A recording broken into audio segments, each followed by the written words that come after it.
Gordon Schott and Company, and I'm here this evening to share with you a few minutes of magical entertainment. Now, how many of you folks like magic? All right, doing good, that helps.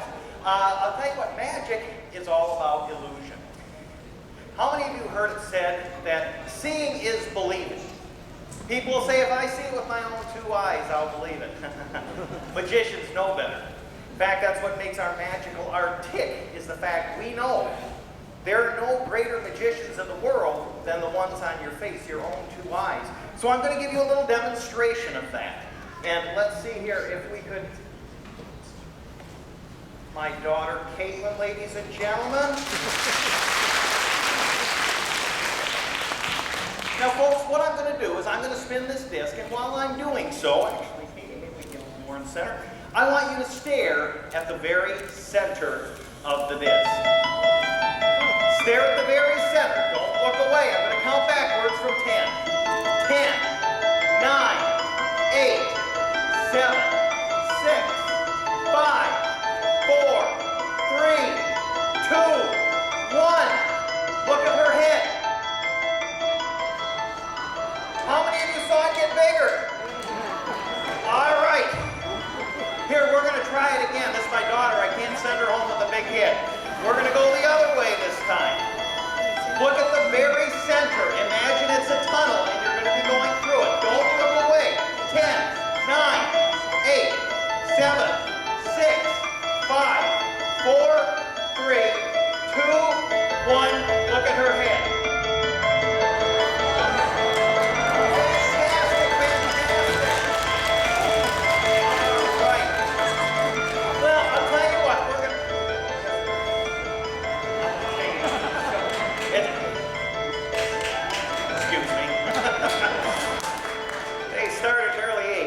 Sure. There you go. All right. Thank you. Thank you. Now, I'll tell you what. You know, these magician's assistants, thank you, are worth their weight in gold. You know, honestly, they're the unsung heroes of magic. They go through all sorts of trials and tribulations. You've seen them cut in half, probably on TV, pulled, poked, twisted, sometimes even set on fire. It kind of makes you wonder, what would make someone want to do that? Well, I'll tell you what, I've sometimes wondered when I've been choosing assistants whether or not their head's quite right for wanting to do that. So before I hire any new assistant, I have a little test to make sure their head is indeed screwed on tight.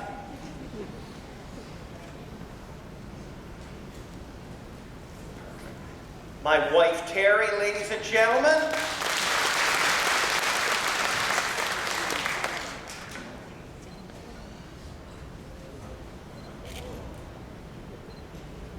Head backward. Are you comfortable, honey? How about now?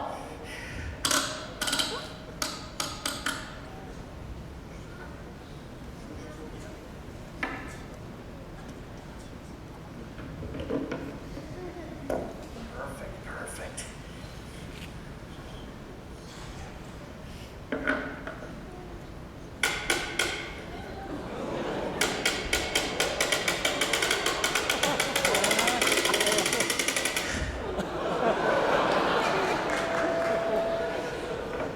I think we can go one more turn. Whew. One too many? All right.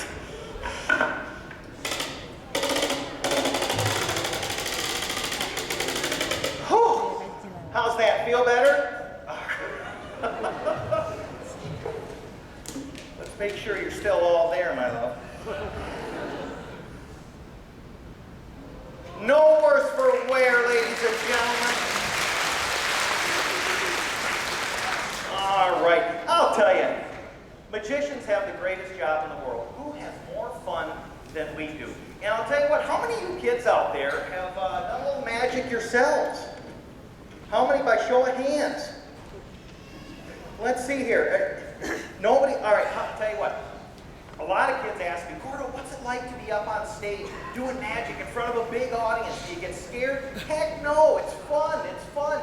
I'll tell you what, let's see, I need a brave volunteer.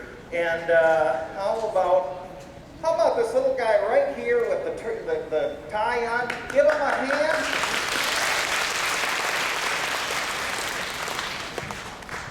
How are you, my friend? Your name is Kevin. A pleasure to meet you, Kevin. Give Kevin a hand. Now, Kevin, have you ever done magic before? Perfect. Here's what we're going to do. I'm going to have you stand right over here, Kevin, on this platform right here. Now, I'm going to actually have you do a little bit of magic. Does that sound kind of fun? The first rule of magic is you always have to dress for success. So over here, I have a tuxedo. And we're going to go ahead and kind of a one-size-fits-all type thing here. Perfect, perfect, perfect. Now, Kevin, oh, he's looking pretty good. He's going to put me out of the job. I'll tell you what, how about Kevin the Amazing, Kevin the Magnificent? Which one of those do you like? How about Kevin the Amazing? Kevin the Magnificent. That's got a good ring to it. All right. Are you ready to do some amazing magic out here? Fantastic. Let us begin. Ladies and gentlemen, Kevin the Amazing, take a bow.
Tuxedo, I'm going to send you home with something similar. A purple tuxedo t-shirt.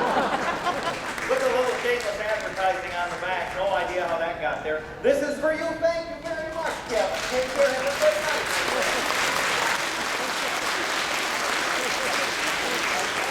All right. Now, you know, I've got to tell you folks, I have a lot of people ask me how I got started in magic.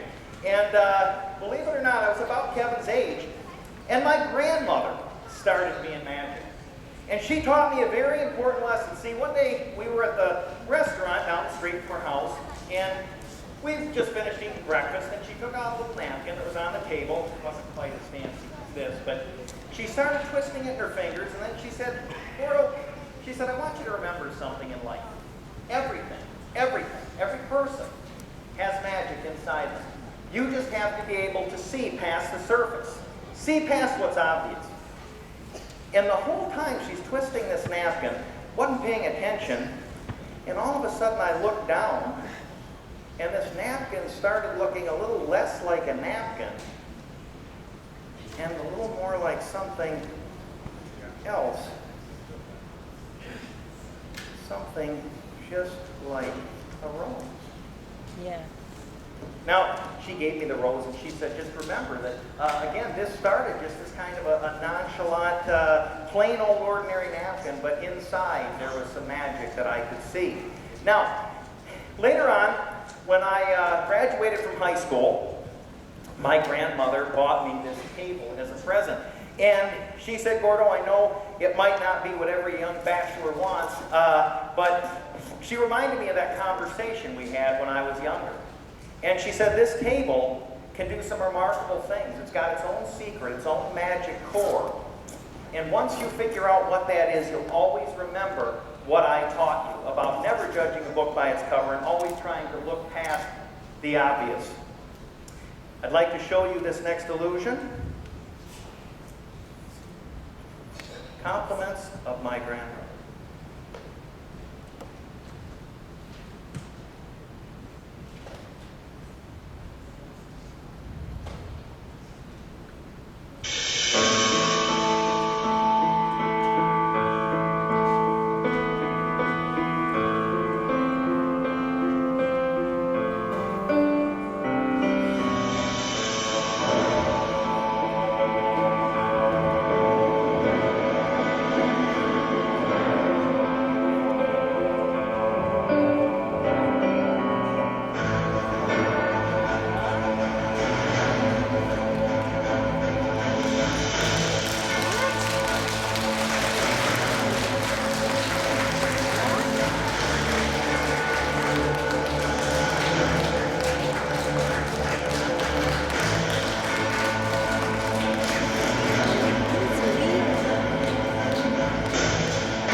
How about this little girl right there with your hand up? Come on up here, sweetheart.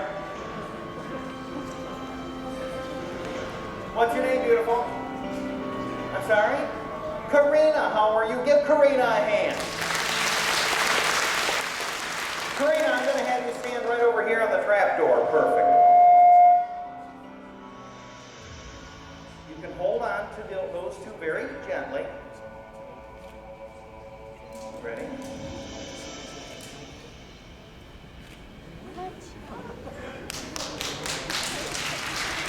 Go ahead, look under, you know you want to. Karina, I'll tell you what, you can let go just for a second, sweetheart. I'd like to leave you with a little something to remember this by.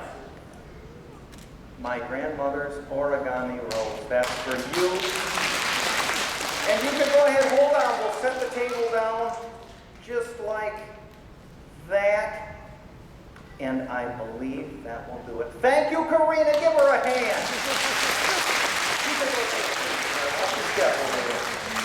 Okay. Now, you know, something that I really enjoy about magic, aside from magic itself, is the fact it's somewhat of a universal language.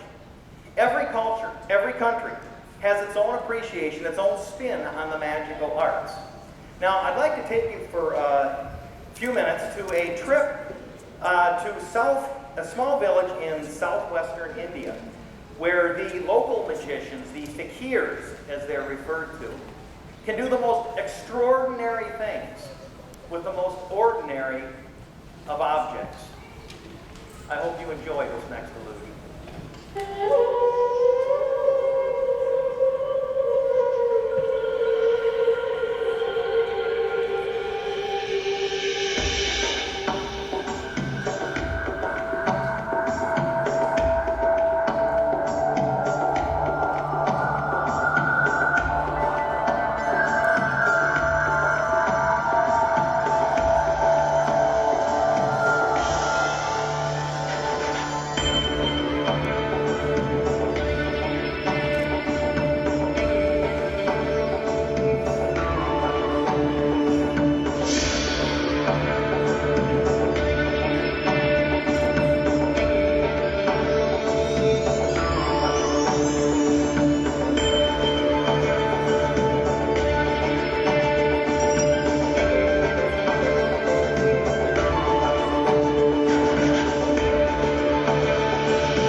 You know.